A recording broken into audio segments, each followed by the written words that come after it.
le taux de rebond. Qu'est-ce que c'est? En fait, c'est relativement simple. C'est tout simplement de comprendre les petites subtilités dans son calcul. Donc, le taux de rebond pour un site Internet, en fait, c'est tout simplement le nombre de visites avec une seule page vue sur le nombre de visites totales. Et ça, c'est pour une page. Et ça nous donne un pourcentage. Donc, c'est aussi simple que le nombre de visiteurs qui arrivent sur une page, le pourcentage de ces visiteurs-là qui ne consultent pas une autre section ou une autre page. Donc, ils arrivent sur le site et soit repartent ou ne font rien. Ça, c'est un rebond. Un cas d'utilisation, un cas de figure plutôt classique, ça va être un visiteur, quelqu'un qui va faire une recherche sur Google ou un autre moteur de recherche, et de cette recherche-là, arriver sur, par exemple, la page A de notre site Internet. Donc, à partir de cette page-là, la personne a plusieurs choix. Un choix, c'est de prendre un lien, plutôt de cliquer sur un lien qui va nous mener sur le même site, sur la page B. Mais on reste sur le même site. Alors à ce moment-là, on consulte une autre page, ce n'est pas un rebond.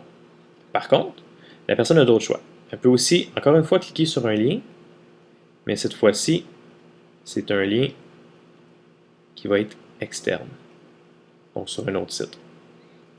La personne a aussi le choix de ne rien faire, donc de demeurer inactive.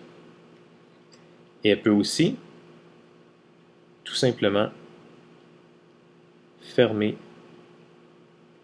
le navigateur.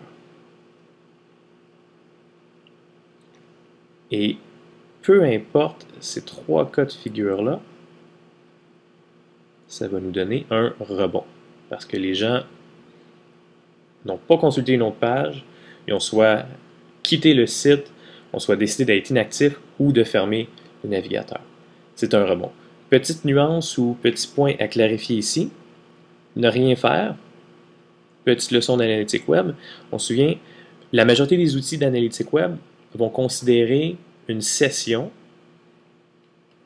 comme étant 30 minutes d'inactivité.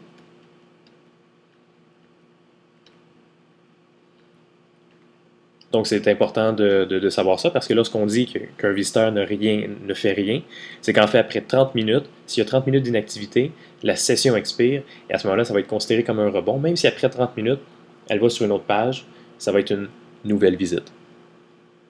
Donc, ça, c'est grosso modo pour le taux de rebond. Petite nuance, point intéressant à considérer, qui va être par rapport au temps passé sur une page lorsqu'il y a un taux de rebond. C'est qu'en fait, lorsqu'on a un rebond, c'est 0 temps passé sur le site. Puis ça, c'est assez simple à visualiser. C'est que la majorité des outils, en fait, un outil d'analytique web, pour mesurer le temps passé sur une page, doit mesurer une différence entre deux pages. Donc, si j'arrive sur la page A à 1h32 et que j'arrive sur la page B à 1h35, par exemple, on peut faire la différence entre les deux. Et tout ce que ça nous donne, c'est qu'en fait, on a passé 3 minutes sur la page A.